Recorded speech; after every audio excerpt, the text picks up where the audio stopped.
Good morning students. स्वागत है आपका आज की ऑनलाइन क्लास में।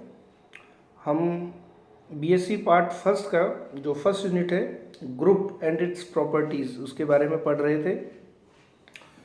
इसके अंदर मैंने अभी तक आपको ग्रुप के बारे में बताया, ग्रुप की definition, monoid, semi group, abelian group, इनकी डेफिनेशन बताई। इस पर डिपेंडेंट हमने सवाल किए कि कोई भी सेट है वो अगर कोई बाइनरी ऑपरेशन रखता है तो वो किस प्रकार से ग्रुप बनेगा यदि वो कुछ कुछ स्पेशल कंडीशंस को सेटिस्फाई करे।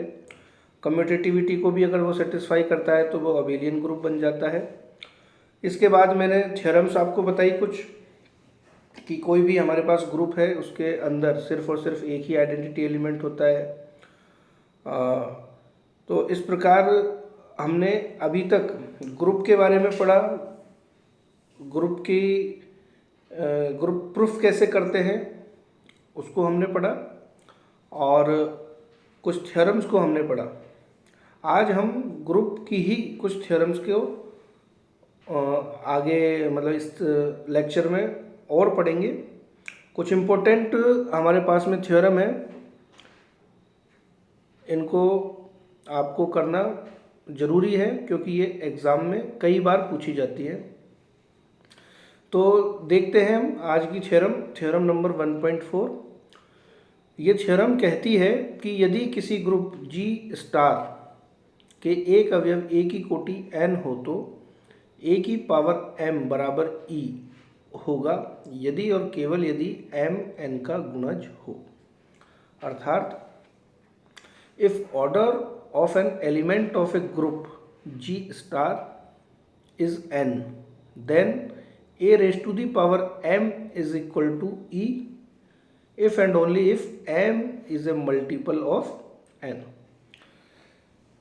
तो हमें यहाँ प्रूफ करना है कि जो m है ये n का मल्टीपल होगा तभी a की पावर m बराबर E होगा।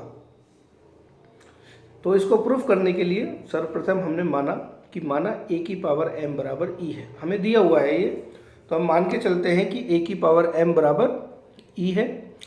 अब क्योंकि m और n दो पूर्णांक है तो पूर्णांक है अतः पूर्णांकों में विभाजन कलन विधि डिवीजन एल्गोरिथम मेथड से ऐसे दो पूर्णांक q एवं r विद्यमान होंगे कि m बराबर nq प्लस r होगा और जो r होता है वो 0 से बड़ा या 0 के बराबर होता है और n से छोटा होता है।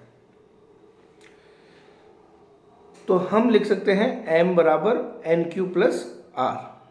अब चूंकि हमारे पास है a की पावर m बराबर E तो हम यहाँ पर m की वैल्यू को लिख सकते हैं nq प्लस r।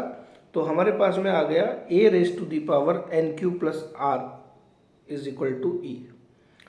दोनों को हमने अलग अलग किया, बेस अलग अलग कर दिया हमने इनकी घातें, a की पावर nq और a की power r is equal to E implies a raise to the power n की पावर q a की power r is equal to E, a की power r is equal to E। अब चूंकि हमें दिया गया है सवाल में कि जो ग्रुप है हमारे पास में एलिमेंट जो a है उसका ऑर्डर n है तो a की पावर n बराबर E होता है। तो हमने यहाँ पर इसकी डेफिनेशन को यूज़ करते हुए a की पावर n की जगह हमने E लिखा तो E की पावर q इंटू a की power r is equal to E implies a raise to the power r is equal to E। This implies r is equal to 0, यानी हमारे पास में a की पावर r बराबर E सिर्फ और सिर्फ तभी होगा जब r की वैल्यू 0 हो। यानी अगर हमारे पास में किसी एलिमेंट का ऑर्डर n है और कोई दूसरा ऐसा पूर्णांक आ जाए r जिसकी पावर यानी जिस एलिमेंट की पावर r करने पर भी E आ जाए और जो r है वो उसके एलिमेंट के ऑर्डर से कम हो तो वह r हमेशा 0 ही होगा। तो हमारे पास में r की वैल्यू 0 आ गई तो हमारे पास में आया m बराबर nq। डिवीजन एल्गोरिथम में r की वैल्यू हमने 0 पुट की तो m बराबर N Q, that is n is a multiple of m is a multiple of n। It means m बराबर n क्यों आया, it means m is a multiple of n, यानी m n का गुणज हो गया।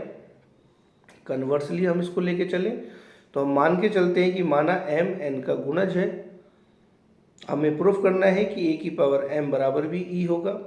तो इसको बताना सिंपल है कि चूंकि m n का गुणज है तो हम लिख सकते हैं m बराबर n into Q, where q belongs to z। तब m बराबर n क्यू है तो हम लिख सकते हैं a की पावर m बराबर a की power n Q is equal to a की power n bracket raise to the power q। तो a की पावर n जो है बराबर में e होगा, क्योंकि a का ऑर्डर n है। तो e raise to the power q which is equal to which is equal to e। So a raise to the power m equal to e, और जो हमारे पास m है ये ऑर्डर ऑफ a का गुणज है, इसलिए हम इसको इस तरीके से लिख सकते हैं। यानी हमारे तरफ दोनों तरफ से हमारे पास में ये प्रूफ हो जाता है कि जब a की पावर m बराबर e होगा तो m n का गुणज होगा, n मतलब ऑर्डर ऑफ a का गुणज होगा। इसके आगे थ्योरम है 1.15, for any element a of a group g के किसी अवयव a के लिए order of a is equal to order of x inverse ax होगा for every x belongs to g। इसको हम प्रूफ करेंगे मैथमेटिकल इंडक्शन फॉर्मूले से। तो इसके लिए हमने माना कि a g का एलिमेंट है, x भी g का एलिमेंट है, तब x इनवर्स a x का स्क्वायर, इसको हम सॉल्व करें तो हम इसको दो बार लिख सकते हैं जैसा लिखा हुआ है। और चूंकि हमारे पास में g ग्रुप दिया हुआ है तो इसमें जो दी हुई बाइनरी ऑपरेशन है वो एसोसिएटिव होगी, तो हम इसको लिख सकते हैं x इनवर्स ब्रैकेट में x inverse into ax is equal to x inverse. अब चूंकि ब्रैकेट में x इनवर्स है, x का इनवर्स है, तो हमारे पास में आइडेंटिटी एलिमेंट आ जाएगा। तो x inverse a e ax, फिर हमने साचरी नियम लगाया और हमारे पास में आया x inverse a square x, यानी हमने x इनवर्स a x का जब स्क्वायर किया तो हमारे पास आया x inverse a square x, यानी स्क्वायर करने पर हमारे पास में a के ऊपर स्क्वायर लगा। अगेन हमने माना कि ये n-1 तक के लिए ट्रू है। अब हम प्रूफ करेंगे कि ये n के लिए भी ट्रू होगा, यानी ये ऑल पॉजिटिव इंटीजर्स के लिए ट्रू होगा। तो इसके लिए हमने पहले माना कि ये n-1 तक की ये ट्रू है। अब दोनों तरफ हमने x इनवर्स ax से मल्टीप्लाई कर दिया, तो जो LHS है उसमें x इनवर्स ax की पावर n हो जाएगी और RHS में x इनवर्स a की पावर n-1 और साचरी नियम से x इनवर्स और ब्रैकेट के बाहर इंटू में ax। अगेन जब हम इसको करते हैं तो हमारे पास में आता है x इनवर्स a की पावर n इंटू x। अतः आगम सिद्धांत से या मैथमेटिकल इंडक्शन फॉर्मूले से हम कह सकते हैं कि x inverse a x raise to the power n is equal to x inverse a raise to the power n x for every n belongs to natural number. अब यहाँ पर हमको प्रूफ करना है कि जो a का ऑर्डर है यह बराबर होता है x इनवर्स ax के ऑर्डर के। हम दोनों के ऑर्डर अलग अलग लेके चलते हैं और बाद में हम प्रूफ कर देंगे कि दोनों का ऑर्डर सेम है। तो हम यहाँ से हम ये प्रूफ कर देंगे कि दोनों जो एलिमेंट है एक जो a है उसका ऑर्डर और x इनवर्स ax का ऑर्डर, दोनों का ऑर्डर सेम है। पहले हम एक के ऑर्डर को दूसरे के ऑर्डर से लेस देन करेंगे, फिर दूसरे का जो ऑर्डर है उसको पहले के ऑर्डर से लेस देन करेंगे, और दोनों कंडीशन सिर्फ एक स्थिति में हो सकती है, दोनों ही स्थितियाँ सत्य जब दोनों का हमारे पास में ऑर्डर सेम हो। तो देखिए किस प्रकार करते हैं। माना हमने कि a का ऑर्डर है n और order of x inverse ax है n, यानी a का ऑर्डर है n और x इनवर्स ए एक्स का ऑर्डर है m, तब x इनवर्स ए एक्स की पावर n को लेके चले हम, is equal to X inverse A की पावर n इंटू एक्स, अभी हमने प्रूफ किया, is equal to X inverse E X, क्योंकि ए का ऑर्डर क्या है, n है, तो एक्स इनवर्स ई एक्स बराबर ई आया। तो इससे हमें पता चला कि जो order of x inverse A x है वो लेस देन इक्वल टू है n के। हमने माना, हम जानते हैं कि अगर a की पावर n बराबर e हो तो order of a is less than equal to n, वो उसका ऑर्डर n भी हो सकता है या n से छोटा होगा। लेकिन यदि वो n न्यूनतम है तो हम कह सकते हैं कि n ही उसका ऑर्डर होगा, लेकिन यहाँ पर ऐसा कोई मेंशन नहीं है। हमारे पास में आया है x इनवर्स ए एक्स की पावर n बराबर e, तो हम लिख सकते हैं कि order of x inverse A x is less than equal to n, और हम मान के चले हैं कि x इनवर्स ए एक्स का ऑर्डर m है, so m is less than equal to n, इसको हमने इक्वेशन नंबर 1 बोला। Again order of x inverse A x is equal to m implies x inverse A x की power m करने पर हमारे पास में e आएगा, आइडेंटिटी एलिमेंट। दोनों तरफ हमने x और x इनवर्स ऑपरेट किया, मल्टीप्लाई किया दोनों ही पक्षों में। तो हम देखते हैं साचरी नियम का जब हम यूज़ करते हैं तो हम पाते हैं कि a की पावर m बराबर भी e आता है, और इससे पता चलता है कि order of a is less than equal to m, और a का जो ऑर्डर है वो n है, तो n is less than equal to m। तो समीकरण, इसको हमने इक्वेशन नंबर 2 नाम दिया। तो इक्वेशन नंबर 1 और 2 यानी m is less than equal to n and n is less than equal to m, 1 और 2 से हम कह सकते हैं कि n बराबर m, यानी a का ऑर्डर और x इनवर्स ए एक्स का ऑर्डर सेम है। यानी ग्रुप के किसी भी एलिमेंट a के लिए order of a is equal to order of x inverse A x.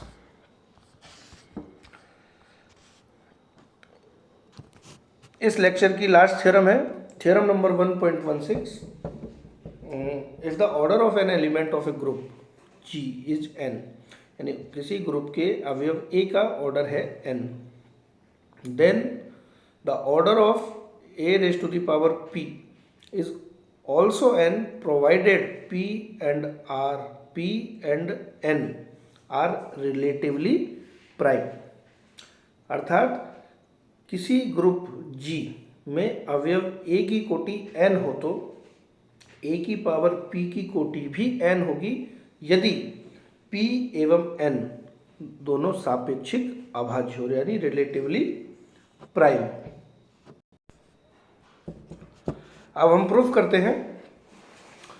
अब हमने माना कि order of a raise to the power p is equal to m, और हमें प्रूफ करना है कि a की कोटि n है तो n और p दोनों आपस में रिलेटिवली प्राइम होंगे। तो चूंकि order of a is equal to n है तो हम कह सकते हैं, या this implies a raise to the power n is equal to e, implies a raise to the power np is equal to e raise to the power p is equal to e, implies a raise to the power p raise to the power n is equal to e। This implies order of a raise to the power p is less than equal to n, जैसा कि हमने पिछले example में किया था। और चूंकि order of a raise to the power p हमने माना है कि m है, तो m छोटा या बराबर होगा n के, और इसको हमने इक्वेशन नंबर 1 कहा। अब चूंकि p और n आपस में सापेक्षिक अभाज्य है, और जब सापेक्षिक अभाज्य है तो p और n का जो मैसेप है, यानी m क्या कहते हैं GCD, वो 1 होता है। कोई भी दो हमारे पास में सापेक्षिक अभाज्य संख्याएं होती है तो उनका GCD 1 होता है।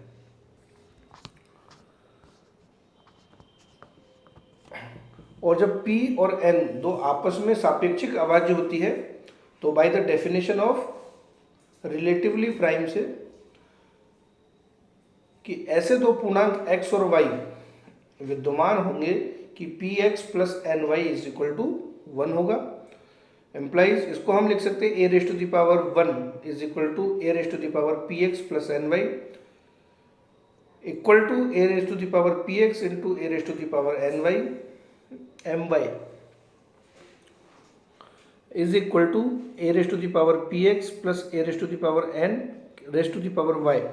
तो बराबर में a की पावर px आ जाएगा और a की पावर n बराबर e होता है, तो e की पावर y आ जाएगा is equal to a raise to the power px into e is equal to a raise to the power px। अर्थात हमारे पास में आया a raise to the power 1 is equal to a raise to the power px। हमने दोनों तरफ में power लगाई m, तो a raise to the power m is equal to a raise to the power px raise to the power m हुई। तो जो हमारे पास में RHS है बराबर में आया a raise to the power mpx is equal to a raise to the power mp raise to the power x। तो a raise to the power mp is equal to हमारे पास में, क्योंकि हम जानते a की पावर m बराबर भी mp e हो जाएगा, तो e की पावर x बराबर e। तो ऑर्डर ऑफ यानी हमारे पास में है a की पावर m बराबर e। This implies order of a is less than equal to m and this implies कि जो n है वो छोटा या बराबर होगा m के, और इसको हमने इक्वेशन नंबर 2 नाम दिया। तो एक तरफ हमने कहा कि m n से छोटा है, दूसरी तरफ हमने कहा कि n m से हमने एक तरफ कहा m n से छोटा है, दूसरी तरफ कहा n m से छोटा है। तो समीकरण नंबर 1 एवं 2 से जो हमारे पास में n और m है दोनों ही बराबर होंगे, अर्थात जो a का ऑर्डर है वही ऑर्डर a की पावर p का होगा। अर्थात अगर हमारे पास में p और n दो आपस में सापेक्षिक अभाज्य है, a का ऑर्डर है n, तो order of AP is also n, या order of a raise to the power p is equal to order of a। तो आज के लिए हमारी ये लास्ट थ्योरम थी। नेक्स्ट थ्योरम में हम यूनिट नंबर 2 सब ग्रुप के बारे में जानेंगे। तो आज के लिए थैंक यू वेरी मच।